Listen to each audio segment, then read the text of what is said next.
Gracias realmente a todos por estar acá, todas las personas tan agradables que acompañan este festival tan lindo y tan importante. Yo quería empezar hablando acá sentado, pero después voy a hablar parado. Pero quería empezar hablando sentado porque Pablo y yo tenemos una historia de haber estado sentados durante muchos años juntos. Éramos compañeros de colegio y éramos compañeros de banco además, así que nos pasábamos los machetes, criticábamos a los curas, en fin, todo lo que nos sucedió en el colegio allá largas décadas atrás. Así que ahora, después de rememorar este momento, voy a pasar a hablar parado porque yo sentado mucho no me puedo inspirar.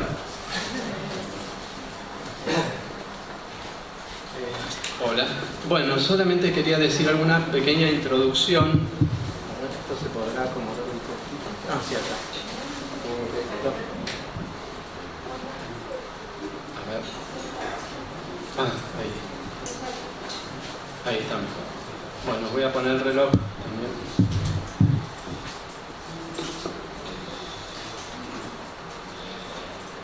Bueno, esta película que hoy vamos a presentar por primera vez es un tráiler, el título es El cielo escondido y es una coproducción con una nación africana que es Namibia. Nosotros venimos desarrollando coproducciones con países del continente africano y también con la India. Ya hicimos una y este año haremos otra coproducción con India.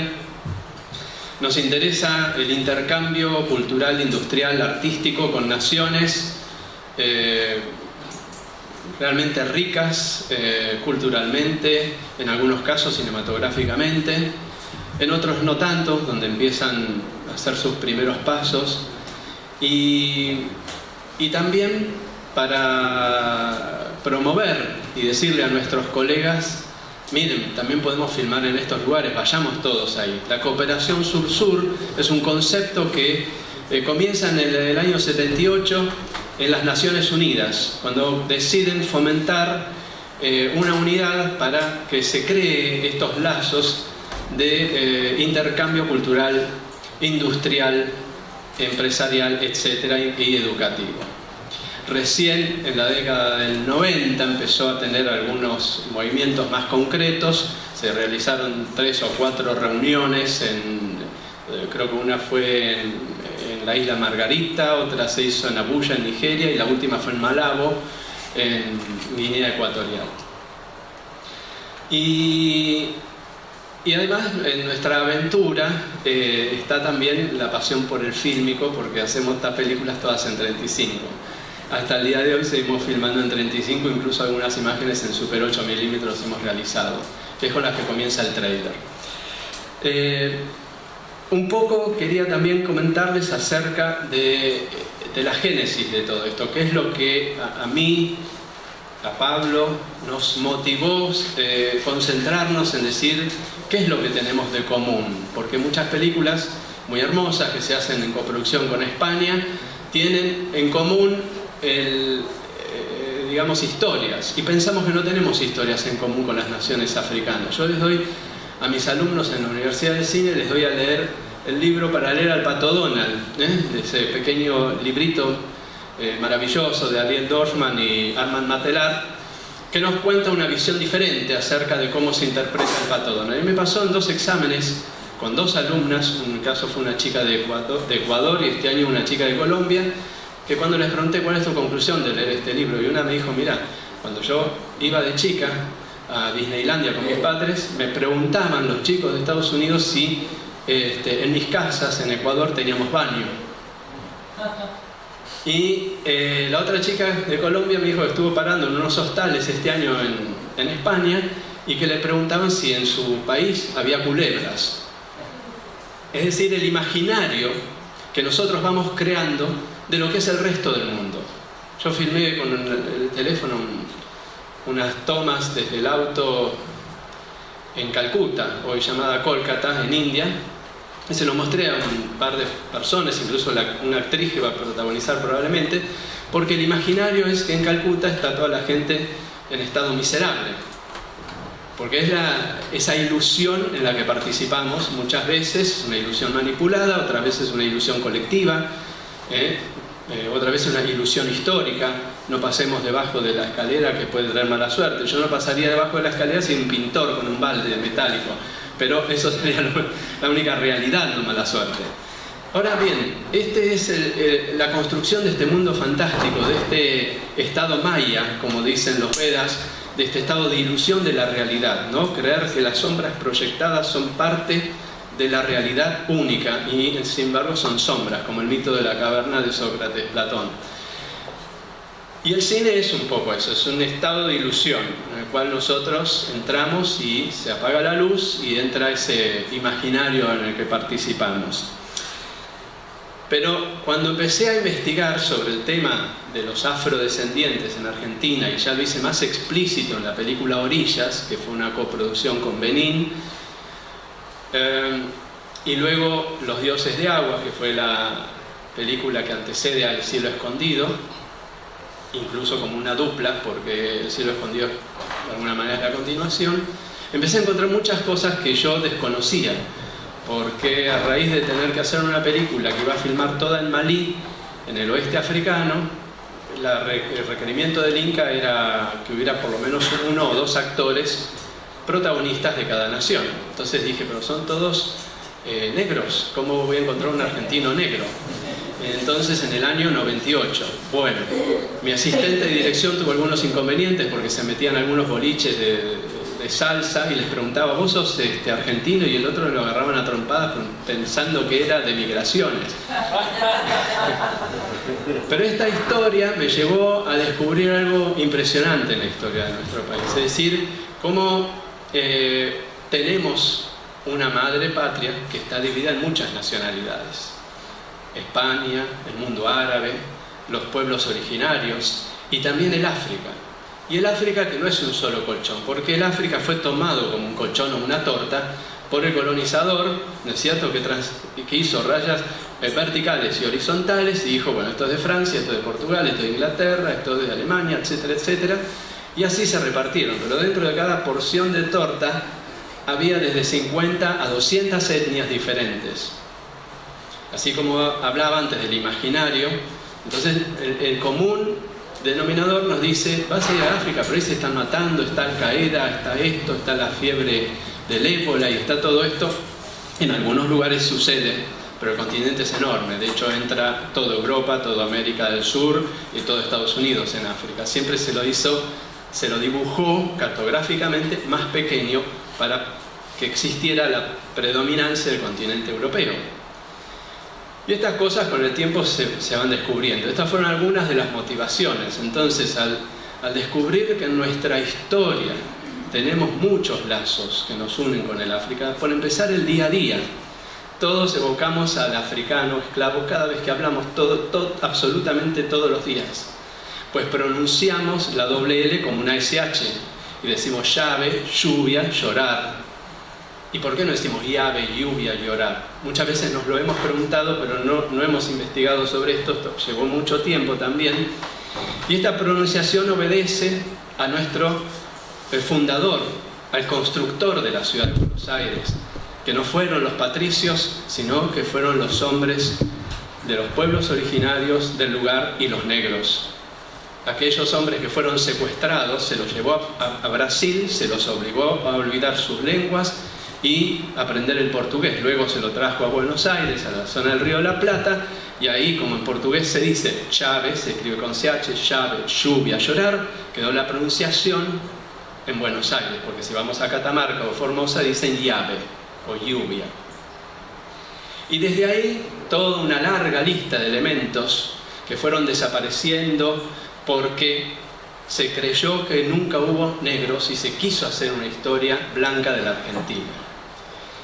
Y esta historia fue parte de un proceso de invisibilización. Si bien es cierto que el hombre negro realmente había obtenido su libertad luego de la Constitución, durante años nadie les pagaba. Si antes los tenían gratis, ¿por qué les iban a pagar? Entonces se alistaron en la guerra para ir a la guerra de la Triple Alianza, y en el 64 fueron y no volvieron, porque los llevaron caminando descalzos, no les daban zapatillas Nike, Entonces volvieron los pocos que quedaron enfermos, la fiebre amarilla en 1871 y un pequeño genocidio, digo en cuantitativamente en comparación con lo que fue el genocidio de América, que en 1871 las familias pudientes huyen al norte de la ciudad de Buenos Aires y ponen vallas en todo lo que fue Barracas, San Telmo, para que ningún afrodescendiente que estuviera enfermo o sano pudiera pasar. Algunos testimonios cuentan del olor hediondo que ya se producía a 200, 300 metros antes de llegar a la zona por todos los cadáveres que estaban desparramados por lo que hoy es la calle Defensa. Sí. Pablo, ¿y sabes una cosa? Hubo un tenor negro en el Teatro Colón que no figura en los registros del Teatro Colón.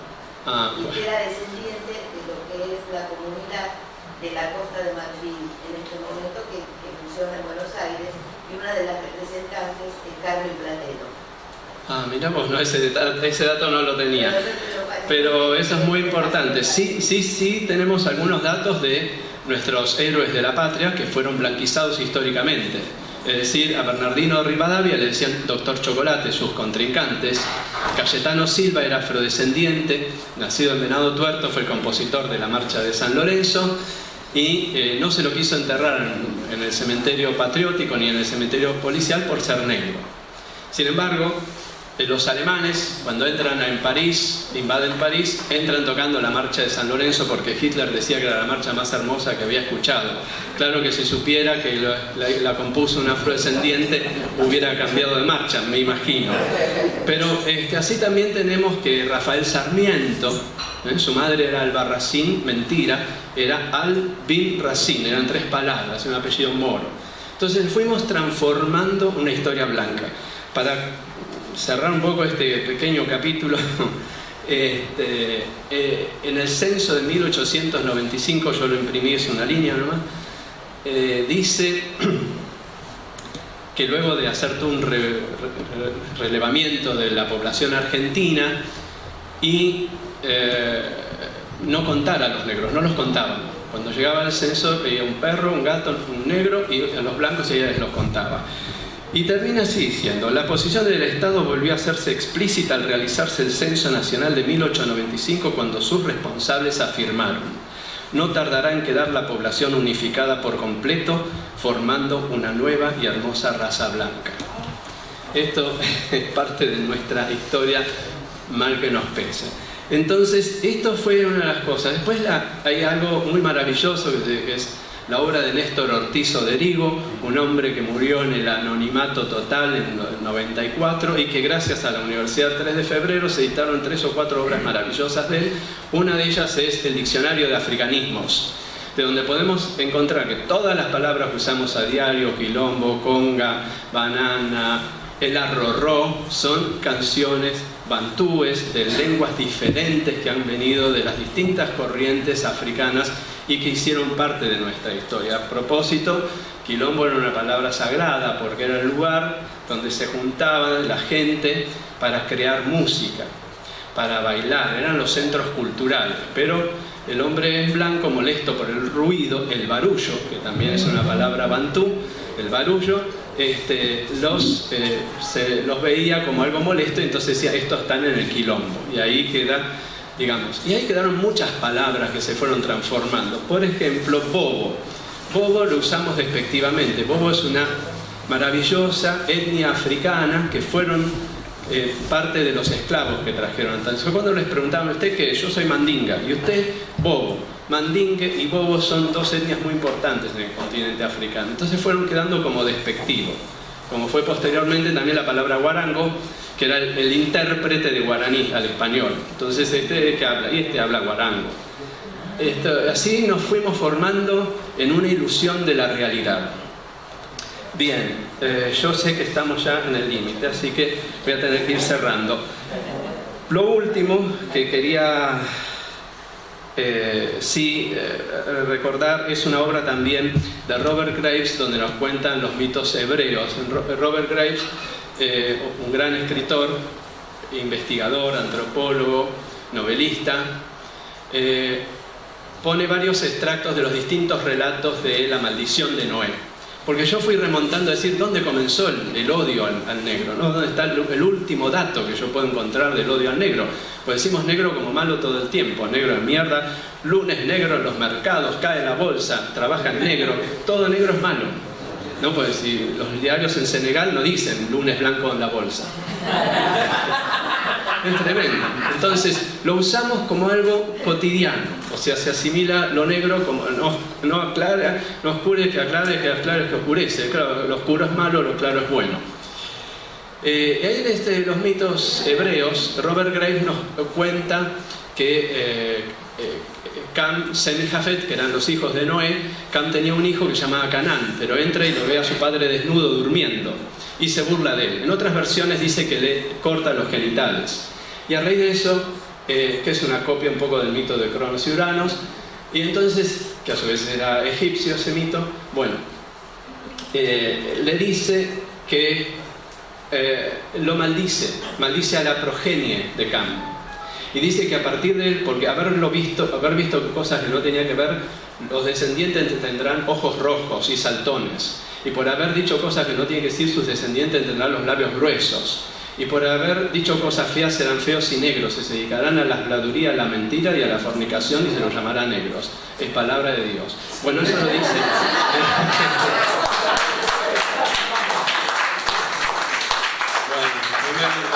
Rojo.